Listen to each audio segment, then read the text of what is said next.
Death Valley is the hottest, driest place in the United States. Soda pop will get so hot, right inside this building, in the shade, it'll blow up. It's the land of Charles Manson. He picked Death Valley as being a place to hide out for when the apocalypse was going to take place. Anyone who's going into Death Valley and surviving out there, there's a good chance that they might have a past. It's one of those places people go to eliminate their past. In late 2003, ranchers and campers around the tiny outpost of Ballarat, California, have begun seeing a strange man alone in the mountains. Soon after, local law enforcement start getting reports of minor robberies around town. Ballarat is just this little town that had a gold rush back in the 1800s and then evaporated within 50 years. On the map, it actually says remote ghost town. The idea that someone would burglarize a store is just kind of preposterous. To get there, it's hard. So, that was a shed over there? Detective Jeff Hollowell of the Inyo County Sheriff's Office is the first investigator assigned to the case. Early January of 2004, I'd gone out and taken a theft report from the Ballarat store. I believe a quad, a firearm, some cash, and miscellaneous food items were taken.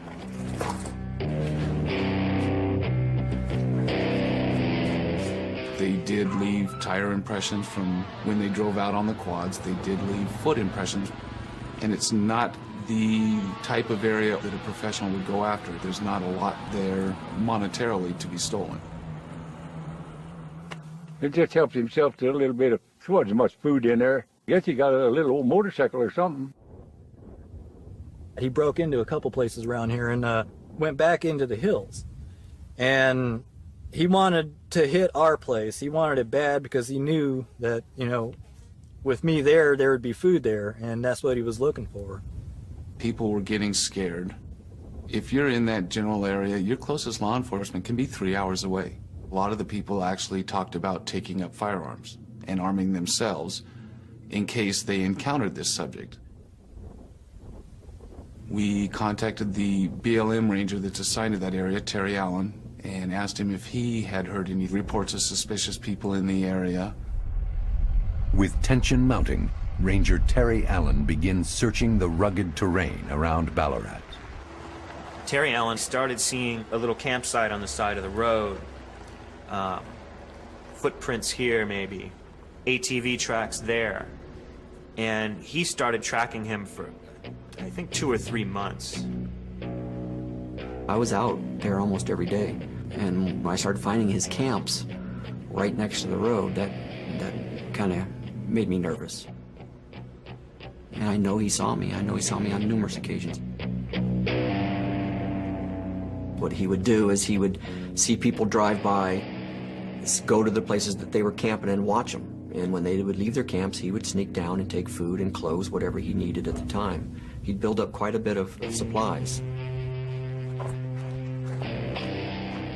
Now, when you're talking about an area like Death Valley, where one of the major uses of it is for tourists to go in and appreciate this beautiful isolation of nature, and he's taking the only thing that those tourists need to survive, that's a big problem.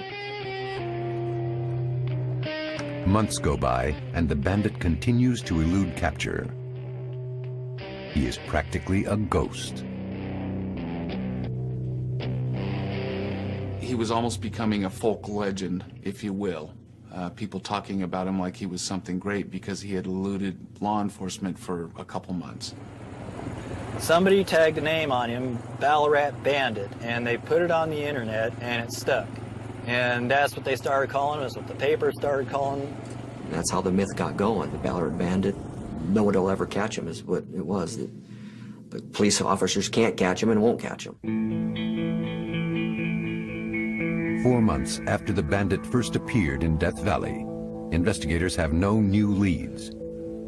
Until a group of off-duty Los Angeles police officers, completely unaware of the case, run into a suspicious character. There's a lot of camping here. They ran into this individual just sitting there, Thought it was strange. He said he was just out camping. They didn't think that was normal either, to be camping at this spot where there was basically nothing. Sitting on a quad, just packed full of food and equipment, and a rifle right on top with a head of scope on it. Too suspicious here, man. Call it their instincts, whatever it may be, but they were able to determine that he was just not acting right, even for the desert. One of the officers snaps a picture. After returning home to Los Angeles, he emails the photo to the Inyo County Sheriff's Office. Detective Hollowell knows immediately this is their bandit. In the photograph, you could see it appeared as though he was trying to camouflage everything he had to stay hidden, stay out of view. We were able to determine that the rifle he had and the quad itself were most likely the ones stolen from the Ballarat store. So now we had an actual lead or a place to start our investigation.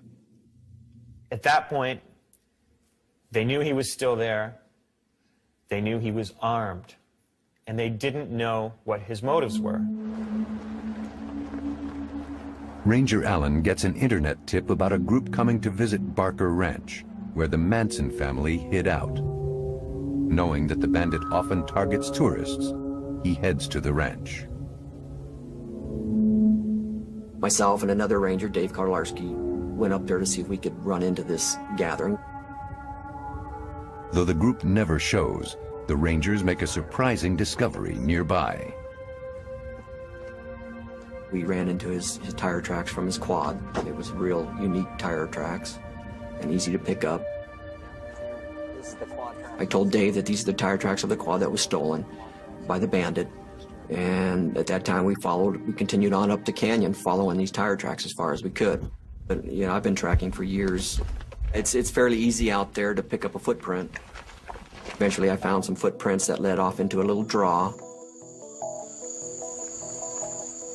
and started to follow them, and as I got just down a little bit, I saw a camp.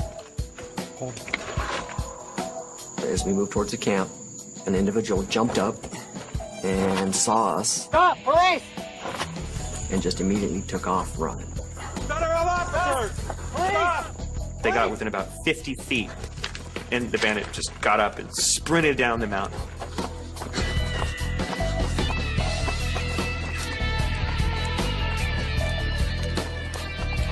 We chased him for roughly a quarter mile, and we weren't making any ground on him, and we could see that the flat went for another mile or so. And when we watched him run across the flats, he never quit. We quit chasing him, went back to our vehicle, and we could still see him through binoculars still running. He never quit running. My opinion was that he was wanted by somebody, or somebody was chasing, maybe not so much law enforcement, but somebody wanted to get him. We have a hunt going. We have somebody that seems to be good. What's he doing? Unknown. Why is he doing it? Don't know yet. So, it's like, okay, well, let's see if we can second guess, and let's see what we can do to find out what it is that he's up to. Coming up, the myth and the mystery only deepen as investigators try to track the bandit. Is he just a brazen outlaw, or is there a more sinister agenda in play? Yeah, let's see if we can find that rifle we saw. Determined to get a bead on the Ballarat Bandit, Rangers return to the campsite where they first encountered the elusive thief. This time, it's full of evidence. He had everything very well organized. He taped everything closed. Everything was in its place. And he knew what he was doing. Yeah, that's what we found in that. Here's a subject that is showing certain survival skills. He would bury his food items, he would bury his trash. He kept enough supplies, usually stolen supplies, that he could abandon a site and still manage fine as far as having food and water, firearms. We decided that this was more than just a desert burglar, more than just your common thief.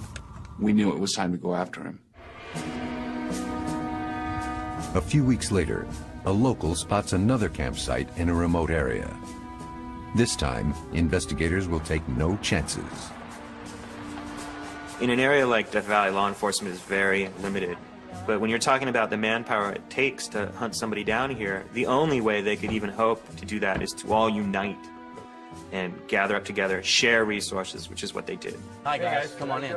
We got together with the BLM Rangers that worked the area and set up a plan to do a ground and air assault in an attempt to locate the Ballarat Bandit. The task force devises a careful strategy. Helicopter will be coming over the North Ridge as well. Because of the fact that we knew he had firearms, everybody went in with the impression that this guy was armed and dangerous. We were not going to take chances.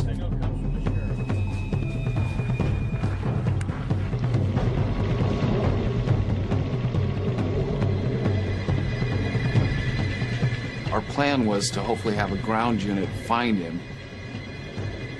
and when he did his usual, which is take off running uphill, we'd be able to get the helicopter above him and actually insert our team to surround it.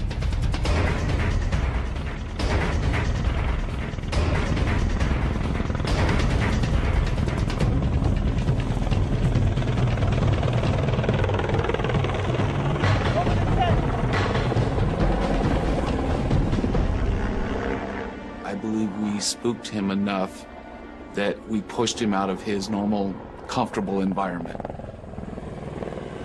We spent the better part of a day looking for this subject and were never able to locate him. By now, the bandit knows that he's facing a formidable armada of law enforcement officers, and he decides he's going to get out of Death Valley. At that point, we sort of lost track of what was taking place. We didn't hear much more about the bandit whatsoever. After committing 30 burglaries over a 200-mile stretch through Death Valley, the bandit presses on, widening his territory.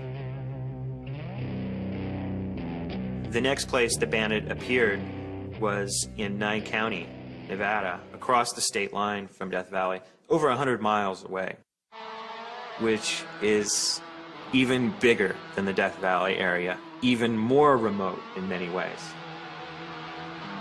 Nye County takes up the whole central area of the state of Nevada. It's the second largest county in the United States. We will get new people here in town and find out that they're wanted from other places, and they think they can come to a small community and blend in, and when they don't blend, they stand out because it is a small community. An unusual call comes into the Nye County Sheriff's Office. A remote ranch in the high desert has been robbed. Among the odd assortment of stolen items, a tractor battery and a little red wagon. Investigators follow the wagon's tracks for 10 miles and discover a campsite and an abandoned Subaru. We found a whole bunch of weapons, night vision goggles, maps of the area. In that Subaru were 14 rifles and all kinds of camping supplies. The weapons, if he needed them to hunt, he needs one, maybe two. He had overabundance, which becomes a concern to safety for law enforcement and other people. Detective Guthridge runs the car's plates. And it came back wanted as a stolen vehicle from Death Valley. Guthridge immediately calls the Inyo County Sheriff's Office to find out more. I spoke with Detective Jeff Hollowell, and we concluded that we were dealing with the same person that they'd been chasing over there for months, and that this person was highly motivated in escape. Detective Guthridge comes up with a plan to ambush the bandit's campsite the following morning and catch him off guard. We went ahead and advanced on the campsite.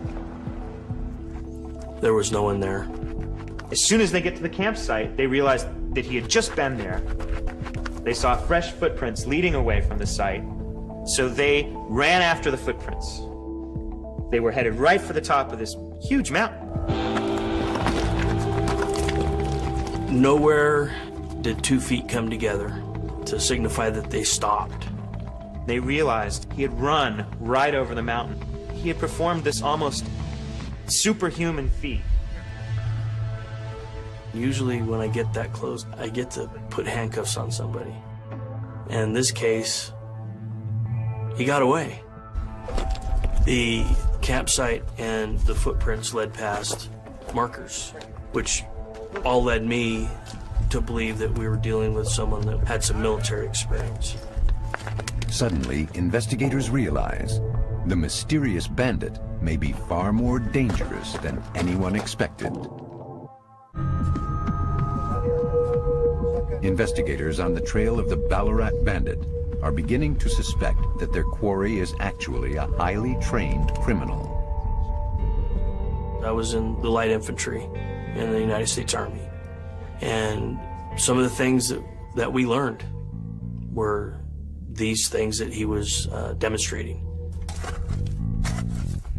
There were secondary fighting positions, little scratch out in the earth just to get your body down below the level of the ground that overlooked his campsite. We believe there was either some person that was ex-military that went off the mark, so to speak, that was, that was a threat. So we sent up additional manpower, in total 30 people, looking for this individual. But the posse's efforts are in vain. Over the next few months, the bandit remains at large, confounding investigators with his strange taste in loot. Items that he would take kind of blew them away. One of the things is that he loved to take spices. There was no spice that this guy didn't like. Another odd item that the bandit took from one ranch house was a collection of cassette tapes featuring these old detective stories, indicating that maybe he had a sort of playful sense of this game that was beginning to develop with the law enforcement officers. And now, from the files of the Texas Rangers, the case called Stick Up. It is early morning, September 6, 1938. They started really asking themselves, who is this guy? What does he want? What is he doing here?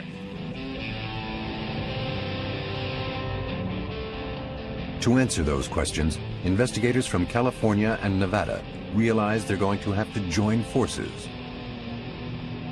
They meet in the heart of the desert and vow to defeat the bandit once and for all. We were trying to gather information, get all our information together, see if we couldn't figure out who this person was and what he was up to. All right, this is the map of the area. They came over here for a meeting, and we sat down. They looked through the stuff that we found at the campsite and identified some of the items from being taken from their area. But after 6 months and numerous sightings, the bandit's identity remains a mystery. Investigators still don't have a clear profile. You know, I saw a drawing from somebody else that drew up a picture, you know, a sketch of him, and it didn't look like anything like the one that I had drawn up. So it started making me wonder, do we have the same person here, you know? And I think we are all thinking that same person, or maybe there's two of them working together and we just didn't know it. We just weren't sure. He was an identity thief. He'd actually, whatever you left behind, he would pick up. So if you had size 12 shoes, he became size 12 feet. If you had a small jacket, he'd take a small jacket. If he was a changeling, he became whatever you left behind, and that's what he was. One of the reasons that the bandit assumed such gigantic proportions in the minds of law enforcement is because he didn't fit into any of the categorizable criminal profiles that they like to use. They thought he was ex-military.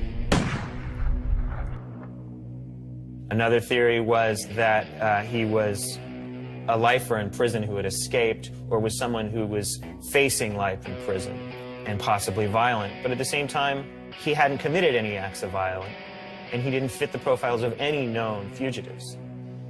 And then finally, he was camping out near military installations, and that ultimately led them to conclude that he could very well be a terrorist. Once we started looking through some of the items recovered out of the campsites, there was one there it was a military map. So that really increased the pressure to apprehend this subject. We believed that it may be a terrorist looking to scope an area out, especially after learning that he was in an area that wasn't too far from the China Lake, which is another top-secret military installation. Not only has the bandit been seen around China Lake Naval Weapons Center, investigators also realize he has several campsites on the outskirts of the notorious Area 51. Whatever the bandit's doing here, he's clearly in the wrong neighborhood. In the wake of the September 11th terrorist attacks, the threat level in the Nevada desert has just gone sky high. These are some of the most secure facilities in the United States, where some of the most advanced military research takes place. If you're a spy or a terrorist, it would certainly be a major military target. If we had an opportunity to stop something, or whatever intent he had, we're not going to make it an easy target or an easy situation for him in that county. I told him, I said, I believe that he's not going to be taken alive. And if he has the opportunity, he'll try to engage you guys in a firefight. Officers from Nye and Inyo counties begin patrolling the desert day and night. They even enlist the help of the Department of Homeland Security for air support. But once again, the bandit has outsmarted them. He pushes north, stealing 4 vehicles and robbing 3 ranches, until finally he is gone. He always had to look over his shoulder. If a deer broke a twig, he was probably up moving campgrounds. With that many resources after you, he had to have wondered if these guys were going to shoot first and ask questions later. Very easily, he could have fallen into an extremely paranoid mindset where they're after me, they're going to kill me, they're going to get me. What started as a search for a petty thief is now a high-stakes manhunt. The desert has just gotten hotter than usual.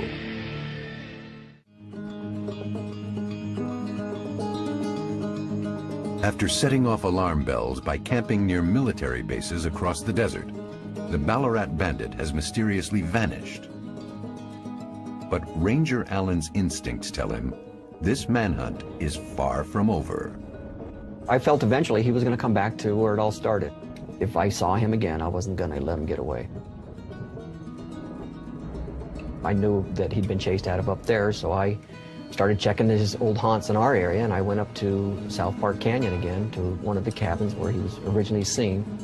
And as I got up there, I could smell smoke. And so I went up to the cabin, and sure as heck, somebody had been at the cabin.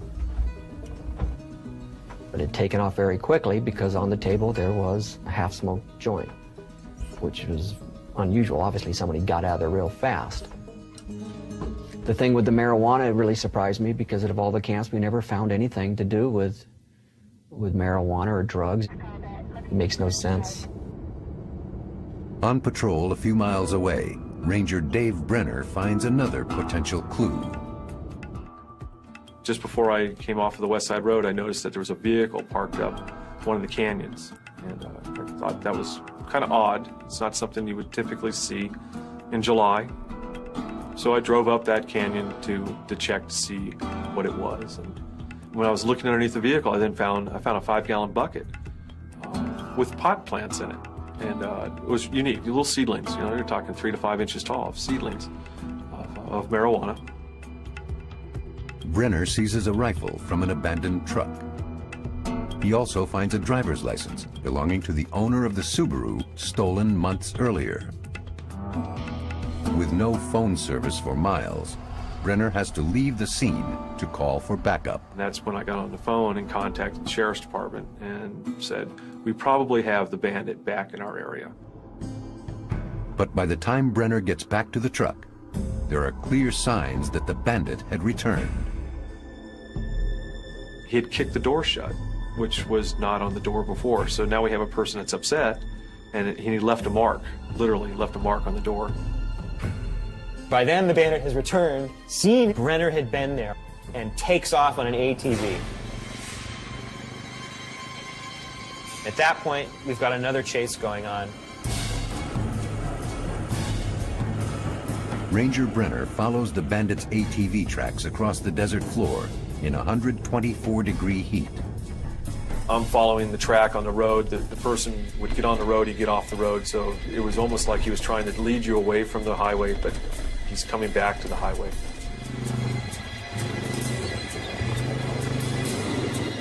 Previously, whenever he was confronted, he'd always go for high ground. He'd always take an escape route.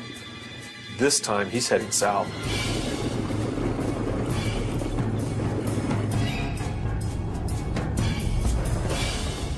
Brenner followed the ATV tracks for a distance of about 70 miles.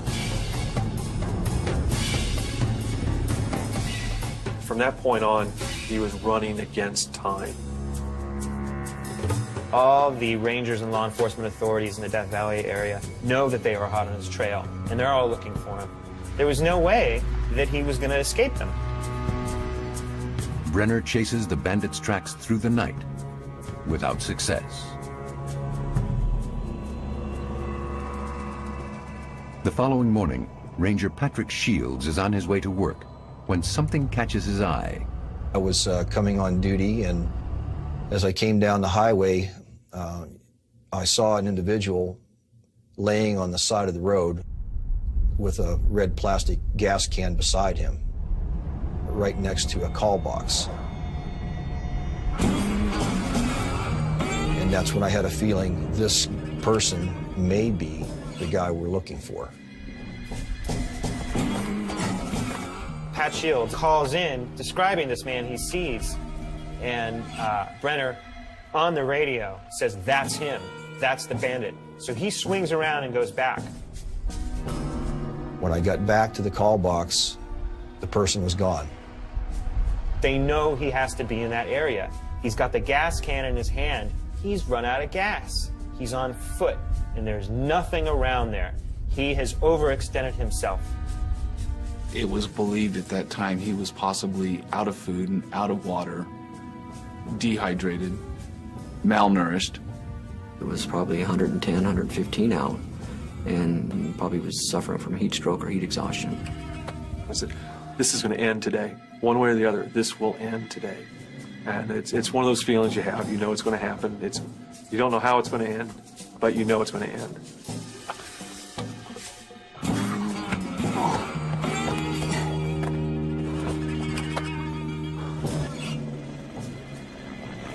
They called in the California Highway Patrol, which sent a helicopter, and it spots what looks like a small campsite a couple hundred yards off the highway. And now they know his exact position. We made an approach to where he was located in the wash, directly in from the highway, and then two officers from above coming down the wash.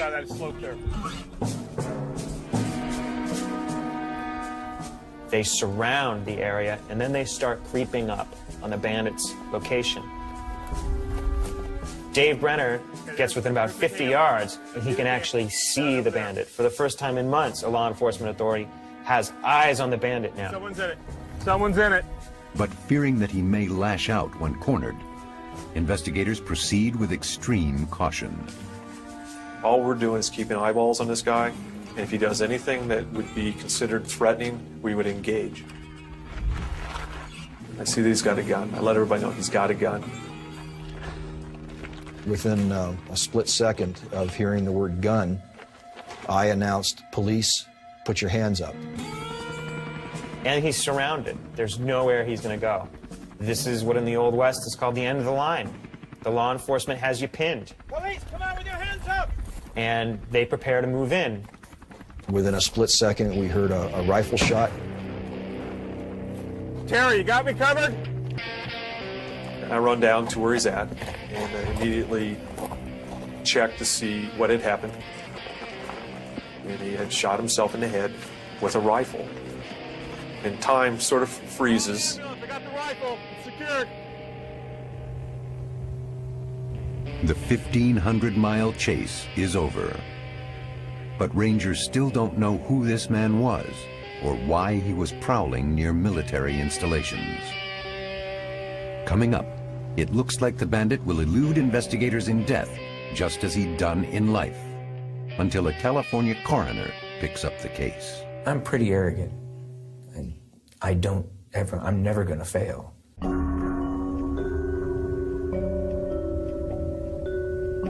Following the dramatic suicide of the Ballarat Bandit, rangers are stumped. We had no idea who the person was, where he came from, or where his family may be, any of that. Without having an identification on him, it was anyone's guess. Nor can they find any clues hinting at the bandit's motives. When he died, he took off all his clothes. He stripped off everything that he had been. He died the way he came in the world. All the identities, all the layers of identity that he had assumed, he had taken off, and he became himself again. The rangers turn to the San Bernardino coroner's office for help. The case was given to a deputy coroner named David Van Norman, who specializes in finding unidentified remains. We obtained a set of fingerprints. When that was run, the fingerprints were found to have no matches within California. And so the next step was to go into comparison with Western states, no match again, and then into the FBI. And surprisingly, again, no match. I had noticed that there was a tattoo on his shoulder of Harley-Davidson emblem. It appeared to me to have been done by an amateur. And frequently, that indicates that it's something that was done in a prison environment. And it was surprising that we would have an individual who had this type of tattoo and not have fingerprints on file anywhere. Even in death, he still escaped them because they couldn't identify him. It became his obsession, really, to find out who this guy was. I'm pretty arrogant, but I'm never going to fail. These individuals are under my care, and it's my personal responsibility to identify them so that they can go home.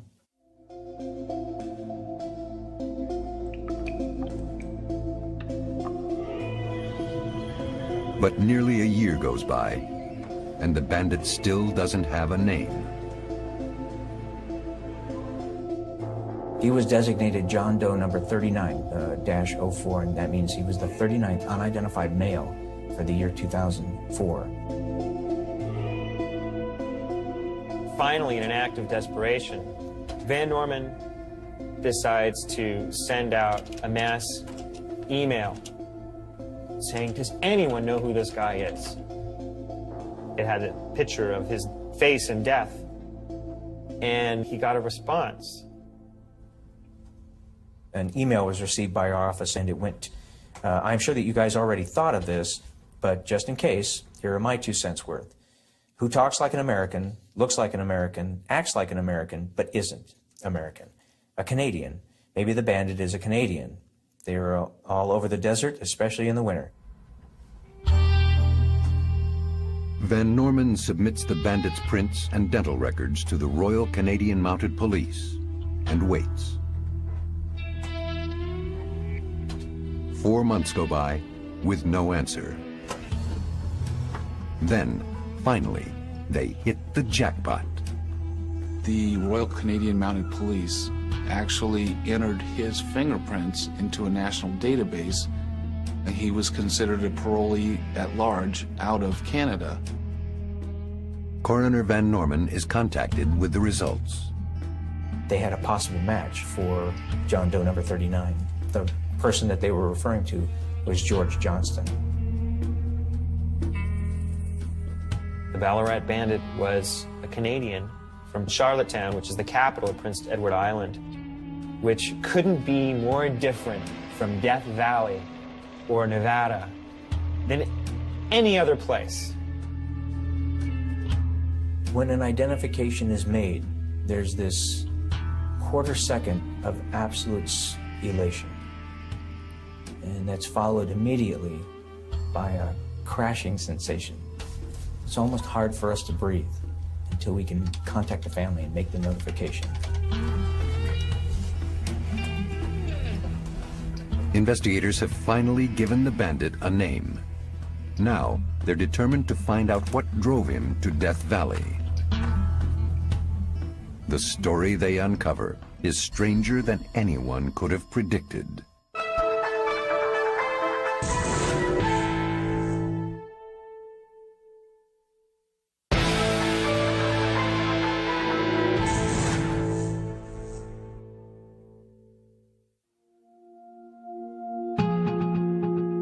Investigators learn that before appearing in Death Valley, George Robert Johnston, known as Rob to his friends and family, lived an itinerant lifestyle with his wife Tommy and 4 daughters. We met in Ontario. I had just turned 19. Rob was 31 and a drywaller, very good at his job and very full of himself.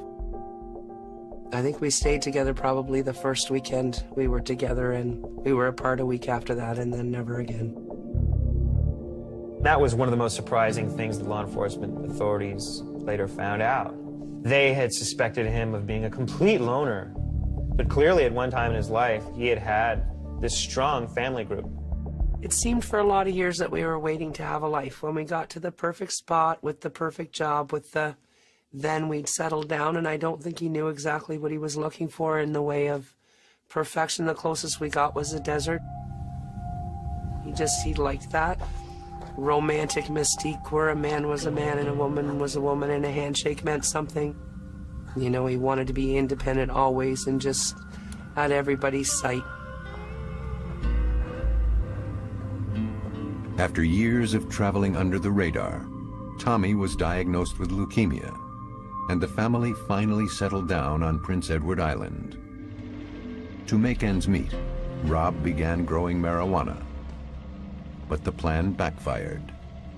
Johnston was arrested. He copped a plea deal, was sentenced to a few years in prison. He only ended up serving over 1.5 years, but it was enough to drive him absolutely mad. He fell apart. I think that was the end of Rob, right with that arrest. He wouldn't see the kids for months. After that, he really felt that he just ruined us. It was horrible. I think he had a nervous breakdown probably in the first couple of weeks that he was in there, and he was never the same again. When he was released, he decided that he had to heal himself, that he needed to do this on his own.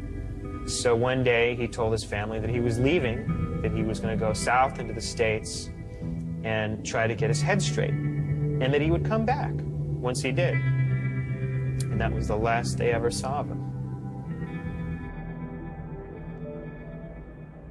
When word from the coroner's office finally reaches Tommy and her daughters, they are devastated.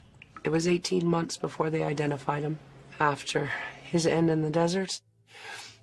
You know, you just have this image of here's just this guy they can't catch, and they've got helicopters and airplanes and trackers and horses and FBI, and, you know, in the end, what does it come down to? Just some crazy fella running around in the desert who thinks God's after him. The thoughts crossed our mind. Was he ill? Was he fatigued? Was he just tired?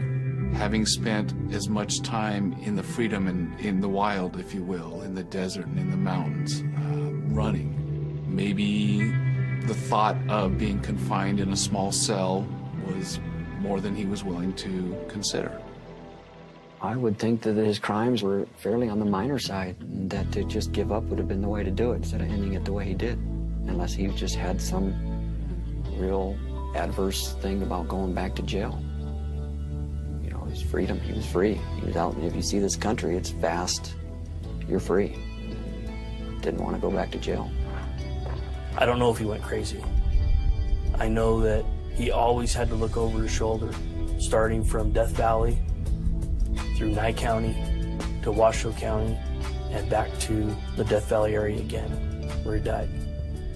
Never had someone run that hard before. Why didn't they go out there and try to help him? You know, obviously something's wrong with him. He's scared and running from something. He was scared and running from them.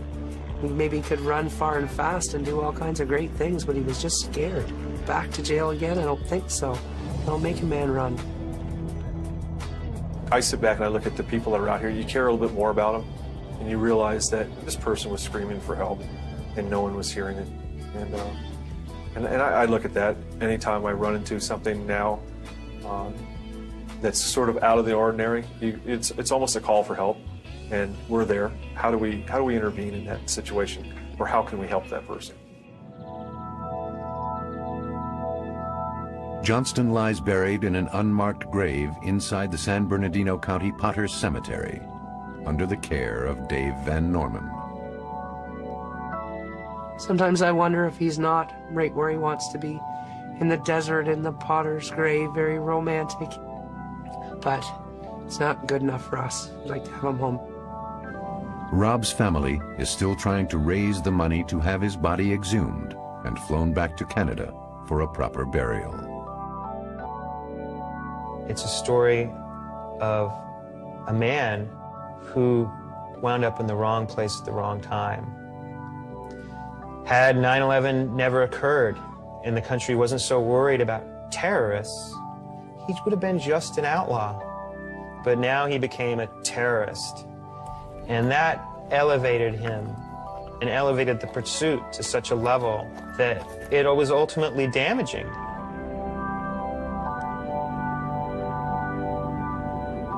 My husband was George Robert Johnston. He wasn't the Ballarat Bandit. He wasn't a terrorist. He was my husband, the father of my 4 daughters, and he was real.